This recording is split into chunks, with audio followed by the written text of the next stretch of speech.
Hi all, ഐപ്ലസിൻ്റെ പുതിയൊരു വീഡിയോയിലേക്ക് എല്ലാവർക്കും സ്വാഗതം. അപ്പോൾ ഇന്ന് നമ്മൾ ഡിസ്കസ് ചെയ്യാൻ പോകുന്നത് ജൂനിയർ ഇൻസ്ട്രക്ടർ ഡ്രാഫ്റ്റ്സ്മാൻ സിവിൽ 2019 നടന്ന എക്സാമിൻ്റെ അടുത്ത 10 ക്വസ്റ്റ്യൻസിൻ്റെ ഡിസ്കഷനാണ്. ഓക്കെ, നമുക്ക് അടുത്ത ക്വസ്റ്റ്യൻ നോക്കാം. From the consideration of an earthquake or resistance the plan of A building preferred is, അതായത് നമ്മളൊരു ബിൽഡിംഗ് കൺസ്ട്രക്ട് ചെയ്യുന്ന സമയത്ത് ആ ബിൽഡിങ്ങിൻ്റെ പ്ലാൻ എർത്ത്ക്വേക്ക് റെസിസ്റ്റൻ്റ് ആവണമെങ്കിൽ ഏറ്റവും പ്രിഫറബിളായിട്ട് നമ്മൾ യൂസ് ചെയ്യാൻ പറ്റുന്ന ഷേപ്പ് ഏതാണ്, ഏത് ഷേപ്പിലായിരിക്കണം എന്നാണ് ചോദ്യം. Option A square, option B rectangle, option C T shaped, option D L shaped. അപ്പോൾ നമ്മൾ നോക്കിയാൽ ഏറ്റവും സിമ്പിളായിട്ടുള്ള സ്ട്രക്ചറാണ് എർത്ത്ക്വേക്ക് റെസിസ്റ്റൻ്റ് ആവാനായിട്ടുള്ള ഒരു ഏറ്റവും നല്ല ഒരു സ്ട്രക്ചർ എന്ന് പറഞ്ഞാൽ സിമ്പിളായിട്ടുള്ള സ്ട്രക്ചർ ആയിരിക്കണം. അപ്പോൾ ഇവിടെ ഓപ്ഷൻ തന്നിരിക്കുന്ന ഓപ്ഷനിൽ തന്നെ ഏറ്റവും പ്രിഫറബിളായിട്ടുള്ളത് ഓപ്ഷൻ എ സ്ക്വയർ ഷേപ്പാണ്. അതുപോലെ നമുക്ക് റെക്റ്റാങ്കുലറും കൊടുക്കാം, പക്ഷേ റെക്റ്റാങ്കുലറിൻ്റെ അകത്ത് തന്നെ ഒരു സൈഡിൻ്റെ ലെങ്ത് എന്ന് പറയുന്നത് ഒത്തിരി കൂടാനായിട്ട് പാടില്ല, എല്ലാം സെയിം ഡയമെൻഷനൽസിൽ വരുന്നതാണ് കറക്റ്റായിട്ടുള്ളത്. അതുപോലെ തന്നെ ടി ഷേപ്പ്, എൽ ഷേപ്പ് ഇങ്ങനെയുള്ള സിമട്രി ഇല്ലാത്ത ഷേപ്പുകൾ യൂസ് ചെയ്യാതിരിക്കുന്നതാണ് നല്ലത് എർത്ത്ക്വേക്ക് റെസിസ്റ്റൻ്റ് ആവാൻ വേണ്ടിയിട്ട്. അപ്പോൾ ഇവിടെ ഓപ്ഷൻ എ സ്ക്വയർ ആണ് ഏറ്റവും പ്രിഫർ ചെയ്യാവുന്ന എർത്ത്ക്വേക്ക് റെസിസ്റ്റൻ്റ് ആയിട്ടുള്ള ബിൽഡിങ്സിന് വേണ്ട ഷേപ്പ് എന്ന് പറയുന്നത്. Okay, option A square. The building plan is a section at the level. നമ്മൾ ഒരു ബിൽഡിംഗ് പ്ലാൻ എന്ന് പറഞ്ഞാൽ അതിൻ്റെ സെക്ഷൻ എവിടെയായിരിക്കണം, ഏത് ലെവലിലാണ് നമ്മൾ ആ സെക്ഷൻ എടുക്കുന്നത്? Option A ground, option B basement, option C roof, അതുപോലെ ഓപ്ഷൻ ഡി സിൽ. അപ്പോൾ നമുക്കറിയാലോ സിൽ ലെവലിൽ വെച്ചിട്ടാണ് നമ്മൾ ആ ഒരു സെക്ഷൻ എടുക്കുന്നത്. Okay, building plan is a section at the level sill. Option D sill ആണ് answer. Key plans are drawn. Option A not to scale, option B 1:400 scale, option C 1:800 scale, option D 1:1000 scale. അപ്പോൾ ഒരു key plan എന്ന് പറഞ്ഞാൽ നമുക്ക് അവിടുത്തെ ഉദ്ദേശിക്കുന്ന construction അല്ലെങ്കിൽ objects ഒക്കെ എവിടെയാണ് എന്ന് മനസ്സിലാവാൻ വേണ്ടിയിട്ട് വരയ്ക്കുന്നതാണ്. അത് ഒരു പ്രത്യേക സ്കെയിലിലായിരിക്കില്ല വരയ്ക്കുന്നത്, ജസ്റ്റ് ആ ഒരു കൺസ്ട്രക്ഷൻ്റെ പാർട്സ് എവിടെയാണ് ലൊക്കേറ്റ് ചെയ്തിരിക്കുന്നതെന്ന് മനസ്സിലാക്കാൻ വേണ്ടിയിട്ടാണ് കീ പ്ലാൻസ് യൂസ് ചെയ്യുന്നത്. ഒരു എക്സാമ്പിൾ ജസ്റ്റ് കാണിക്കുന്നത്, എവിടെയാണ് റോഡ്, അടുത്ത ബ്ലോക്കുകളൊക്കെ എവിടെയാണ് വരുന്നത്, ഇങ്ങനെ ജസ്റ്റ് കാണിക്കുന്നതേ ഉള്ളൂ. ഇത് ഒരു പ്രത്യേക സ്കെയിലിലായിരിക്കില്ല വരയ്ക്കുന്നത്. ഓക്കെ, ഓപ്ഷൻ എ ആണ്, നോട്ട് ടു സ്കെയിലാണ് ആൻസർ. അടുത്തത്, the built up covered area of A building measured at floor level of any story. ഇത് എപ്പോഴും ചോദിക്കുന്ന ഒരു ചോദ്യമാണ്. എന്താണ് built up covered area of A building measured at floor level of any story? ഏതൊരു സ്റ്റോറിയുടെയും നമ്മുടെ floor level വരയ്ക്കുന്ന built up covered ഏരിയയെ നമ്മൾ എന്താണ് വിളിക്കുന്നത്?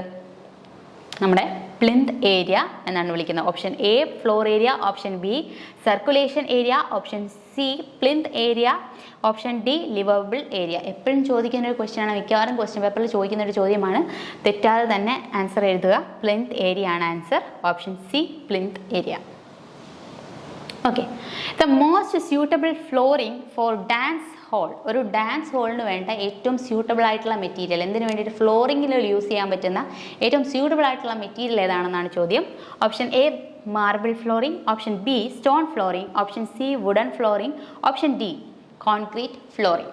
അപ്പോൾ ഒരു ഡാൻസ് ഹോൾ ആയതുകൊണ്ട് തന്നെ ഏറ്റവും അധികം സോഫ്റ്റ് ആവാനും പറ്റില്ല, അധികം ഹാർഡ് ആവാനും പറ്റില്ല, ഇഞ്ചുറീസ് ഉണ്ടാവും. അപ്പോൾ അതുകൊണ്ട് ഏറ്റവും സ്യൂട്ടബിൾ ആയിട്ടുള്ളതെന്ന് പറഞ്ഞാൽ വുഡൻ ഫ്ലോറിംഗ് ആണ് നമുക്ക് പ്രിഫർ ചെയ്യാൻ പറ്റുന്നത്. Option C wooden flooring. ഇനി the headquarters of survey of India is located at. Survey of ഇന്ത്യയുടെ ഹെഡ് ക്വാർട്ടർ എവിടെയാണെന്നാണ് ചോദ്യം. Option A New Delhi, option B Mumbai, option C Manali, option D Dehradun. അപ്പോൾ ഏതാണ് ആൻസർ? ഓപ്ഷൻ ഡി ആണല്ലേ, ഡെറാഡൂൺ. ഉത്തരാഖണ്ഡിലെ ഡെറാഡൂണിലാണ് നമ്മുടെ സർവേ ഓഫ് ഇന്ത്യയുടെ ഹെഡ് ക്വാർട്ടേഴ്സ് ഉള്ളത്. അടുത്തത്, the line to be measured accurately in a chain survey is. ഒരു ചെയിൻ സർവേയിൽ നമ്മൾ ആക്യുറേറ്റ് ആയിട്ട് മെഷർ ചെയ്യേണ്ട, ഏറ്റവും സൂക്ഷിച്ച് മെഷർ ചെയ്യേണ്ട ലൈൻ ഏതാണെന്നാണ് ചോദ്യം. Option A main line, option B base line, option C check line, option D detail line. അപ്പം നമുക്കറിയാം ബേസ് ലൈൻ ആണ്. അതായത് നമ്മുടെ ഒരു സർവേ ലൈനിലെ ഏറ്റവും ലോങ്ങസ്റ്റ് ആയിട്ടുള്ള ലൈൻ എന്ന് പറയുന്നത് ബേസ് ലൈൻ ആണ്. അപ്പോൾ ഈ ബേസ് ലൈൻ വരച്ചതിന് ശേഷം ഇതാണ് ഒരു റെഫറൻസ് ലൈൻ എന്ന് പറയുന്നത് ബേസ് ലൈൻ ആണ്. ഈ ബേസ് ലൈനിലെ വെച്ചിട്ടാണ് മറ്റുള്ള സ്റ്റേഷൻ പോയിന്റ്സുകളും നമ്മൾ ലൊക്കേറ്റ് ചെയ്യുന്നത്. അതുകൊണ്ട് തന്നെ ഇതിന് എന്തെങ്കിലും ഒരു എറർ വന്നു കഴിഞ്ഞാൽ അത് കംപ്ലീറ്റ് ആയിട്ടുള്ള ഡ്രോയിങ്സിനെ ബാധിക്കും. അതുകൊണ്ട് തന്നെ നമ്മൾ ഏറ്റവും ആക്യുറേറ്റ് ആയിട്ട് വരയ്ക്കേണ്ടത് എവിടെയാണ്, ഏതാണ്, ബേസ് ലൈൻ ആണ് ആക്യുറേറ്റ് ആയിട്ട് വരയ്ക്കേണ്ടത്. ഓപ്ഷൻ ബി ആണ്, ബേസ് ലൈൻ ആണ് ആൻസർ. അടുത്ത question, for hilly region the ideal method of contouring is. ഒരു ഹില്ലി റീജിയൻസിൽ ഏറ്റവും ഐഡിയലായിട്ട് നമ്മൾ കോണ്ടൂറിങ് ചെയ്യാനായിട്ട് യൂസ് ചെയ്യുന്ന മെത്തേഡ് ഏതാണെന്നാണ്. Option A direct method, option B methods of squares, option C cross section method, option D radial line method. അപ്പോൾ ഇതിൽ എ എന്ന് പറഞ്ഞാൽ ഡയറക്റ്റ് മെത്തേഡാണ്. ഡയറക്റ്റ് മെത്തേഡ് എന്ന് പറഞ്ഞാൽ കുറേ സർവേ സ്റ്റേഷൻസ് നമ്മൾ എടുത്തിട്ട് അതിൻ്റെ എല്ലാം എലിവേഷൻസ് മാർക്ക് ചെയ്തിട്ട് അതിൽ ഈക്വൽ എലിവേഷൻസ് പ്ലോട്ട് ചെയ്ത് അതൊരു കോണ്ടൂറാക്കി മാറ്റുന്ന പ്രോസസ്സാണ് ഡയറക്റ്റ് മെത്തേഡിൽ ചെയ്യുക. അല്ലെങ്കിൽ മെത്തേഡ് അടുത്തതെന്ന് പറഞ്ഞാൽ മെത്തേഡ് ഓഫ് സ്ക്വയേഴ്സ് അല്ലെങ്കിൽ ഗ്രിഡ് പോയിൻറ്റ്സ്. ഇവിടെ നമ്മൾ കുറേ പോയിൻറ്റ്സ് സെലക്ട് ചെയ്യും, അതിൻ്റെ നമ്മൾ ഗ്രിഡ്സ് വെച്ചിട്ട് അല്ലെങ്കിൽ കുറേ സ്ക്വയർ പോയിൻറ്റ്സ് നമ്മൾ സെലക്ട് ചെയ്യും. ആ പോയിൻറ്റ്സിൻ്റെ എല്ലാം നമ്മൾ എടുക്കും, എലിവേഷൻ എടുക്കും, എന്നിട്ട് നമ്മൾ കോണ്ടൂർ പ്ലോട്ട് ചെയ്യും. ക്രോസ് സെക്ഷൻ മെത്തേഡ് എന്ന് പറഞ്ഞാൽ നമ്മൾ ജനറലി യൂസ് ചെയ്യുന്ന ഒരു മെത്തേഡ് ഓഫ് കോണ്ടൂറിങ് ആണ് ക്രോസ് സെക്ഷൻ മെത്തേഡ്.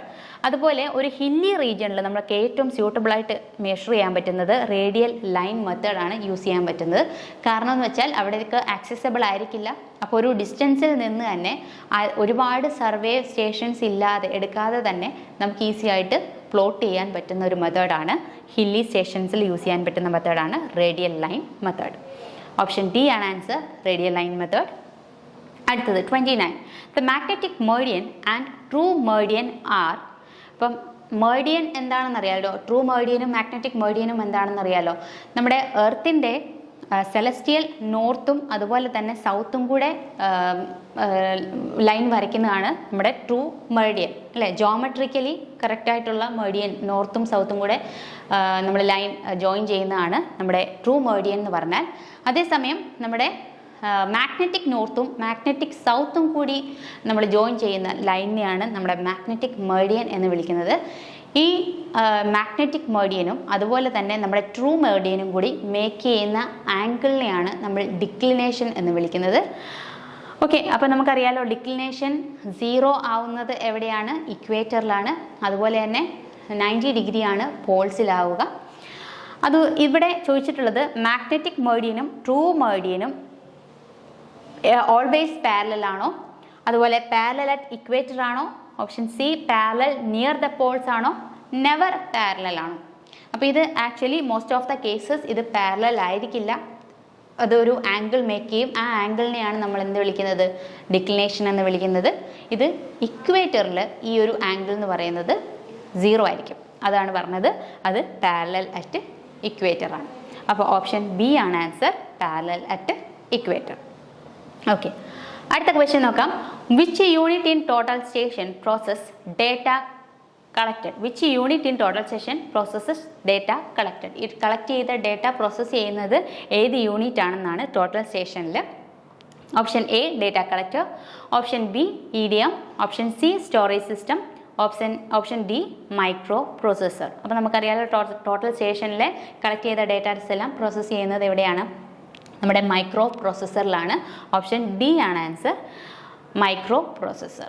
ഓക്കെ, അപ്പോൾ നമ്മൾ 10 ക്വസ്റ്റ്യൻസ് ആണ് ഡിസ്കസ് ചെയ്തത്. Thank you so much.